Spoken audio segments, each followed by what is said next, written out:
tous et bienvenue dans ce nouveau podcast de Femme à part, podcast dans lequel aujourd'hui je réponds à vos questions sur la thématique du mois de juin, à savoir la thématique sur le travail, l'organisation, la motivation, la volonté, etc.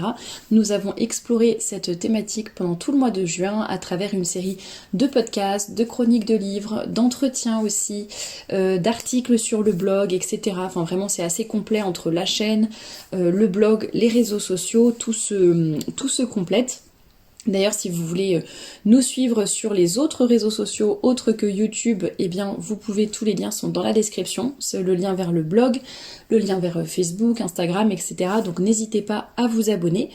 Et vous pouvez également nous écouter sur Spotify si ce n'est pas déjà le cas. N'hésitez pas à nous suivre là-bas également si c'est plus facile pour vous. Alors aujourd'hui c'est la vidéo thématique du mois qui ne sera pas forcément très longue parce que j'ai pas eu énormément de questions sur cette thématique du mois de juin, mais je remercie les personnes qui m'en ont posé. Alors la première question, je l'ai reçue par mail, il faut que je la retrouve. Je suis collégienne et je me demandais si vous aviez des idées de moyens pour avoir davantage de motivation en cours et pour le travail personnel et pour qu'aller au collège soit moins désagréable et puis pour moins se plaindre. Alors, je pense que déjà un bon réflexe, en fait, c'est tout simplement d'offrir son travail, qu'on soit collégienne, mère de famille, qu'on aille au bureau tous les matins, peu importe, offrir son travail et ses activités de la journée, déjà lors de la prière du matin, par exemple, et ensuite renouveler un petit peu cette offrande et cette intention à divers moments de la journée, dès que l'on peut, en fait, bah mon Dieu, je vous offre cette contrariété au travail, je vous offre telle chose, je vous offre toutes les activités que je vais faire, etc. Le but étant vraiment de se mettre sous le regard du bon Dieu et de comprendre que ce qu'on va faire fait partie d'un plan beaucoup plus grand. Je trouve que ça aide à prendre de la perspective, prendre du recul, qu'on soit au collège ou que ce soit un peu plus tard ou à l'université ou au travail, peu importe. L'idée est vraiment de se dire j'offre mon travail pour le bon Dieu, pour me sanctifier, pour bien faire mon devoir d'état, et on demande aussi de l'aide au Saint-Esprit et au bon Dieu pour pouvoir faire correctement tout ça, retrouver la motivation, ça se demande dans la prière également. Et qu'est-ce que je voulais vous dire également, essayez aussi de se donner des raisons très concrètes. Voilà, si j'arrive à faire ça, à bien travailler, ça va me procurer tel et tel avantage, ce sera plus facile après. Se donner un petit peu des échéances aussi, ça facilite les choses. Il y avait eu une question sur Telegram récemment, je vais vous donner la date, comme ça si vous nous suivez sur Telegram, vous retrouverez facilement la discussion. C'était une discussion du 17 juin, donc sur le canal Telegram, le lien est dans la description. Je rappelle que sur le canal Telegram, c'est vous qui posez des questions et toute la communauté qui répond, qui alimente, etc. Et donc le 17 juin, l'une d'entre vous avait posé une question sur la paresse en disant qu'elle avait beaucoup de mal à se mettre au travail, etc. Et il y a beaucoup d'idées de prières déjà qui ont été parce que la personne en l'occurrence demandait des prières pour lutter contre la paresse, donc il y avait pas mal de prières qui ont été données, mais il y a aussi des petits conseils qui ont été ajoutés, notamment l'idée des minuteurs. Donc vous vous dites, pour vous encourager et pour que ce soit plus facile et peut-être moins moins lourd, ne serait-ce que psychologiquement, de se dire ah là là, je vais devoir bosser pendant 1 heure, pendant 2 heures, pendant 3 heures d'affilée, en rentrant le soir, ou voilà, peu importe, et bien de se dire je vais travailler par tranche de 2 minutes, de 5 minutes. Bon, 2 minutes c'est peut-être pas beaucoup, ça dépend ce que vous avez à faire, mais par tranche de 15 minutes par exemple, et de se dire je mets un minuteur pour 15 minutes, et au bout de 15 minutes, je m'autorise, je dis n'importe quoi, il faut que j'aille faire le tour du jardin, comme ça m'aère, que j'aille boire une petite infusion, enfin peu importe, vous choisissez ce qui va vous détendre, vous faites, je sais pas, 15 minutes de travail, 2 minutes de pause, et comme ça va bien vous encourager, et ça évitera d'avoir une trop grande plage de travail, et ça sera peut-être plus facile pour trouver la volonté. Il y a aussi de se faire des listes, de pouvoir barrer les choses, comme ça on est vraiment contente d'avoir, je sais pas, fait ses maths, son français, son histoire, etc. Et de s'aider comme ça aide à enfin de faire tout ça peut vraiment aider à retrouver justement sa motivation et à trouver un sens peut-être à ce que l'on fait. N'hésitez pas, justement, on a abordé tous ces sujets-là pendant le mois de juin, donc n'hésitez pas à rechercher sur le blog ou sur la chaîne. Il a été question de motivation, de volonté, je ne vais pas tout répéter ici. Là, l'idée c'est d'essayer de répondre de façon assez succincte à vos questions, ou en tout cas de donner quelques pistes de réflexion, mais voilà ce que je pouvais vous dire. Et d'ailleurs, les personnes qui nous écoutent, si vous êtes dans cette situation, ou que, je sais pas, vous êtes parents et que vous avez des collégiennes et collégiens qui sont dans cette situation, n'hésitez pas à répondre et à compléter avec vos propres astuces pour aider la personne qui a posé la question. Deuxième question que j'ai reçue, c'était... Tac tac, je profite pour vous demander comment mieux supporter le travail et conserver sa motivation de bien faire malgré les petits ennuis, stress, fatigue, pression due au manque de personnel, monotonie des tâches, collègues plus ou moins agréables, interlocuteurs énervés au téléphone. Bon, après je vais pas donner de détails parce qu'il y avait quelques détails, mais voilà, l'idée de la question c'est vraiment en gros comment on garde son sourire, son calme, sa motivation lorsque l'environnement de travail n'est pas forcément très agréable. Alors je pense il y a des environnements de travail plus ou moins difficiles, mais je pense qu'en fait, dans tous les métiers, globalement, on aura toujours ou des clients ou des collègues qui vont être plus ou moins agréables.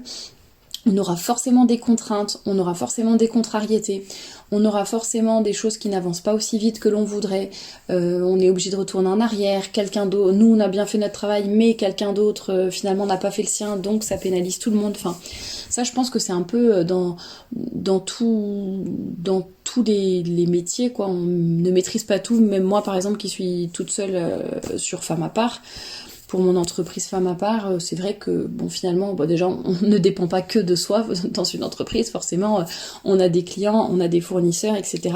Et c'est vrai que rien qu'en étant toute seule, bon déjà il y a quand même pas mal de contrariétés finalement, de choses qui n'avancent pas forcément à notre rythme, donc ça je pense que c'est un petit peu universel. Et je pense que le plus difficile, c'est quand les choses ne dépendent pas de nous, que nous ne pouvons rien faire, ou que ce sont les bêtises ou les désagréments des autres, on va dire.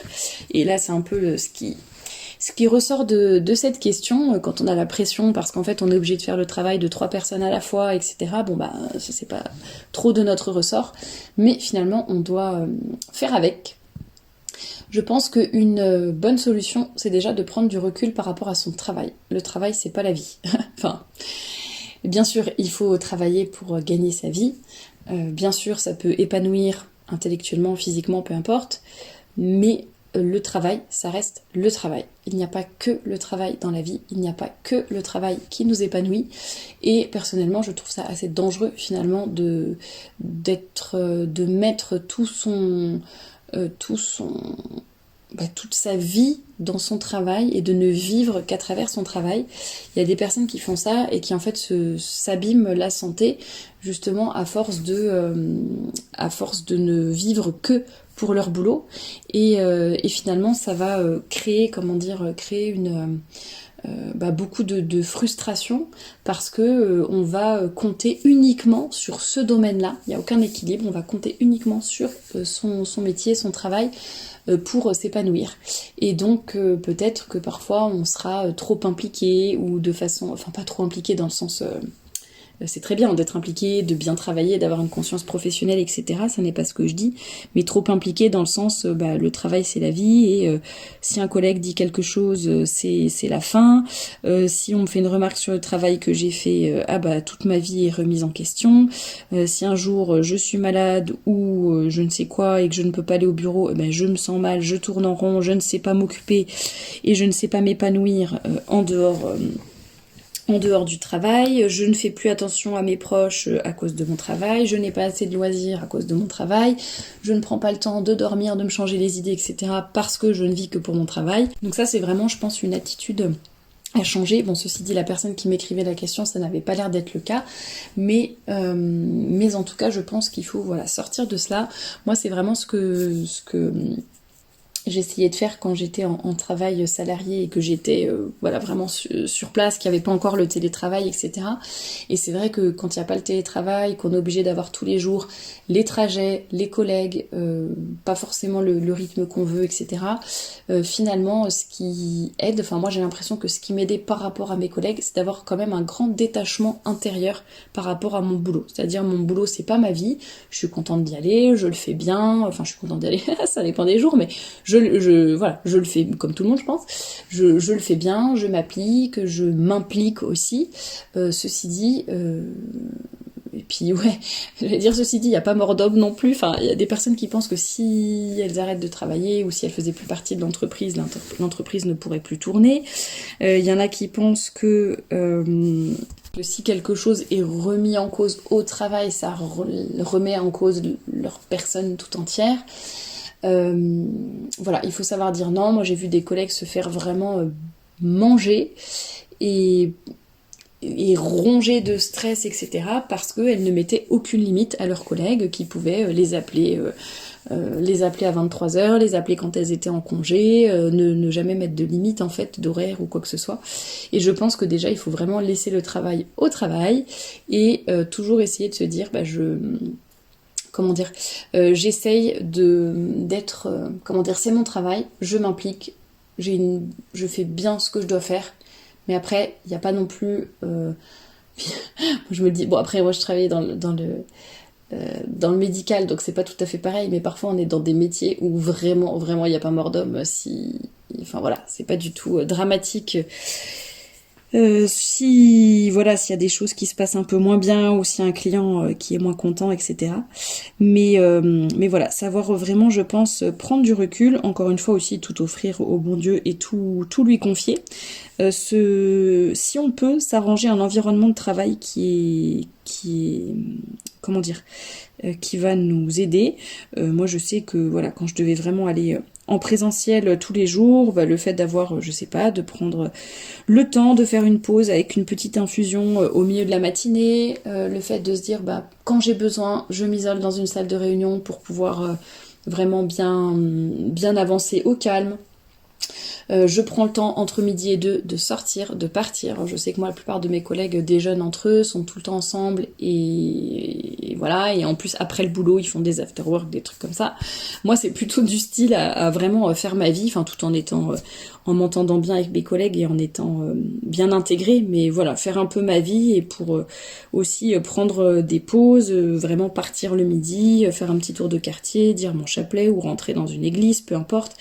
Essayer vraiment de couper en fait, même quasiment physiquement, pour repartir de plus belle et ne pas se laisser manger ou happer par son métier tout simplement et par rapport aux clients désagréables ou au stress ou ce genre de choses. C'est vraiment essayer toujours de prendre du recul, d'être la plus gentille possible, on évacuera plus tard et toujours essayer de brancher son sourire, je pense que c'est quelque chose qui aide aussi, on se force un petit peu à sourire et plus les gens sont désagréables, plus on va être sympathique ou alors couper quand on peut. Moi je sais qu'il y a des collègues, je savais qu'il y avait des caractères un peu particuliers ou quoi, bon voilà, on essaye de s'éloigner d'eux, de pas passer trop de temps dans les parages et de ne pas trop s'en faire si l'entente ne se fait pas, ou quand on sait que ce qu'ils disent, ils ne le pensent pas forcément, ou voilà, ils vont être un peu agressifs ou quoi, mais c'est eux qui ont un problème, ça n'est pas vous.